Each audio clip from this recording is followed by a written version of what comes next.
What's up, YouTube? This is meta discussion for set 27, the Heroes Ascension. I'm just going to go over a few cards I think from the new set that I think are powerful and will might have an impact on the meta. First, Tofu.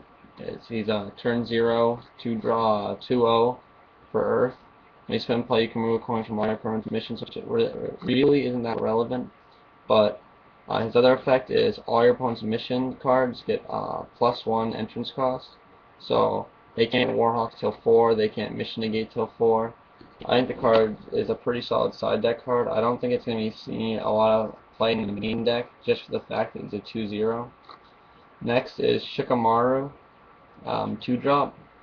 When he's battling as a blocker, he makes the head ninja opposing switch their combat and support. This really hurts rush decks. It slows down Solo Attitude, Two Tails, and Tailed Beasts, all the Tailed Beasts in general, and just any like aggro thing like Naruto from TP4 that mills over cards. The next card is Asuma 4-drop from the set. He has Revitalize, and when he's put in play, you can discard one of your opponent's 2-drop or lower non-leaf ninjas, which I think is pretty good. I don't think it's going to see that much play in the main deck right now, just because it doesn't kill too many really important things. Like it kills Karen and like random 0 to 2 drops. Oh, and it kills Naraka, but that can come back. So it's not like that big of a deal. But I think the card is a good side deck card and is going to see some play. Now for fire, I want to talk about Obito, 2-drop. This card is really good. It has the ability to injure, to make itself bigger, and injure a guy opposing to get rid of a non-valid effect or just give a damage. So it's really good for aggro. Um, the, the only thing I don't like about this card is it's obvious that if you're going to use its effect or not, because it's only during the attacker, EOJ, so you can't do it on the block, and if they know you're going to do it, they can play around it. But the card is still really good. The next card is Kakashi 5-drop, not Boyhood. This card is ridiculous. He has Inherit, so when he dies, he gives his effect to someone else. And basically, he can't be blocked by guys that don't have Genjutsu. And they have to be in a team by themselves. And if he dies and you give his effect to Solo Attitude, he can only be blocked by another Solo Attitude. Or the target promo Sasuke. And you can give it to like random combat attributes like Bomb on Deidara, Sand on Gaara, and just like really odd ones. So they can just get free prizes. Like Kakashi can just go, okay, get 2 prizes next turn, and then you can squad my Kakashi on 7. I mean, it's a 6-drop squad, but you can squad on 7 if you want and just beat the crap out of him after winning a bunch of prizes. Next card is Sasuke 4-drop. He has inherits, and he can pay cards off the top of his deck for jutsu, off the top of your deck for jutsu cost. Now, people are thinking this card is really good with Genjutsu. He can't cast Genjutsu. He's not a 5-drop. He can't play jutsus of any requirements. So that's not a problem.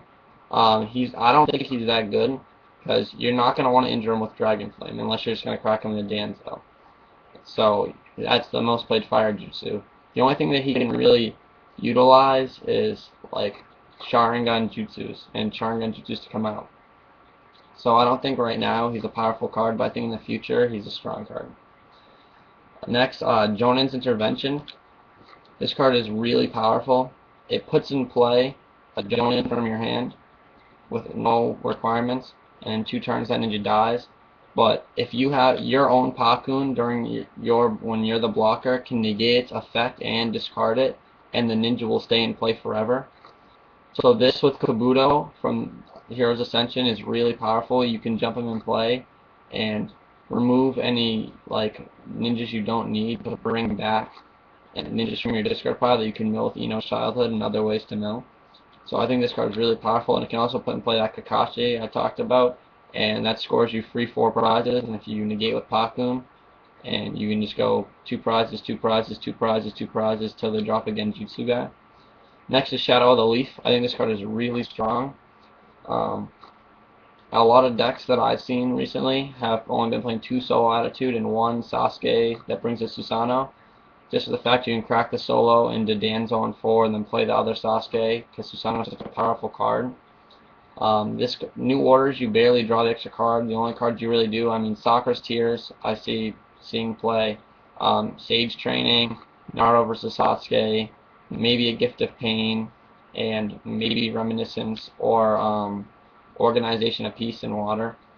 So you don't really draw the card, and if you just have Sasuke, you can injure two of your opponent's ninjas, which is really good. For Lightning, I want to talk about Pakun. I think this card is really good against Earth, especially Revitalize.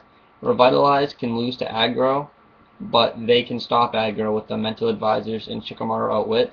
Pakun shuts them off, so they're basically vanilla ninjas, and they're just really bad. They're 0-1 or 0-2s and 0-0s. And also he makes it so you can play Kakashi 3 turns early. So on turn 3 you can drop that Kakashi I talked about and just score prizes then. You can drop Boyhood on 2 just to try and get a jutsu.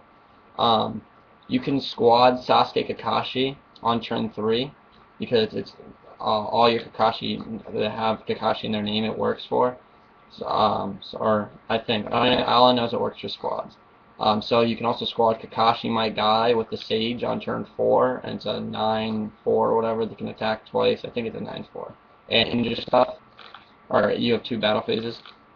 Next is Killer Bee version 2. The new Hinata was previewed earlier, Christmas. The Chunin prize one. It's a turn 4 hand cost 4, 3, 5, 1. DOJ for 0. At the beginning of the showdown, remove this ninja and the head ninja opposing from the game. I think the Hinata is really bad because she can be chained to. I mean, she can be a response if the head ninja plays it, but Killer Bee is a reinforcement, so he's easier to play, in my opinion, because you don't have to main deck it. You can play any Killer Bee. He's huge. His effect is the same thing pretty much, except he doesn't remove himself, and it's instant during the EOJ. You don't have to wait till the showdown. I think this card is really powerful because they can't chump block. If they can't chump block you and you're huge, and they just go block, you can just start with his effect and just go top deck a guy, crit their team, and they have to play Jutsu right away. I think this card is really, really powerful. The last lightning card I'm going to talk about is Sai. I really like this card. When he's put in play, you can reveal the top 3 cards to your deck and pick any Jutsu, and he can play that Jutsu regardless of requirements during this turn, and you discard the rest. So you can play him Flip Almighty Push, or like Genjutsu, or any really powered Jutsu. And it's pretty easy to set up. You can use Sakura and Inner Sakura to swap your hands repeatedly. And the fact if you just know you like 3 cards is a decent amount to hit any Jutsu. And if you know that like if you set it up, it's really easy to hit. And that's just really powerful that you can play any Jutsu on 4. For water, I want to talk about Utakata. This card is really good. Even if you have no other miss guys, you can deploy him on 3 and just move their 0 drop to their hand. And he's a 4/3. So he can control the field pretty well. He's good statted. So I think card's really good. Next, on top of Water Prison. I think Water was really lacking in Jutsus, and I still don't think they are really up there with Jutsus because they have no basic removal. But Water Prison negates an effect and makes a guy 0/0, which is really strong. You can crit teams and just negate annoying effects that you don't like or that are just stalling you. So I think this has helped Water a lot. I think they still need a mission that pluses. Like Mysterious Warriors is good because you can keep getting it back to your hand, but all their missions are either minuses or evens. So there's no plus missions, or there's like not very good draw power. There's no like even draw 3 discard 1 mission, nothing like that. So you can't really draw very fast to filter your deck. The last card I'm going to talk about is the new Kabuto. I think this card is really powerful. He's a turn 6, 6/5, I think, 2/4 something. I mean, he might have 3 support injured. With 5 mental power, which is ridiculous. He can mind transfer everything except Shika Asuma and Ino Shikacho squads. He can remove one of your uses 0 drops, like a Keithgate with a ghost coin, like an injured Gamma or an Inkfish or something. Anything that you don't need to bring back 1 ninja from your discard pile. So this is really powerful. You can bring back like the 3rd Okage or Kasame and reinforce the Kasame into shark form, which is another really powerful card because you can control your opponent's chakra. And the Kabuto with Jonan's Intervention. If you Jonan's Intervention him on 1, next turn you can mill over with Ino because he instantly fulfills if you hit your Ino childhood. And you can just bring back any ninja. So basically you can just spam the field of Pakuns, because you can main deck 3, and your own Pakun can negate the JI and keep Kabuto in play forever. Also, Kabuto can remove himself to bring back another Kabuto if you have one, and that one stays in play forever. Which there's like a lot of combos with the card. I just think the card is really powerful. It doesn't build you Ninja Presence, but it builds you a really big board. That's all. Also, check out Too Easy Forums and Mold4 Blogspot. They have a contest going on right now for they give away prizes and stuff. And thanks, like and subscribe.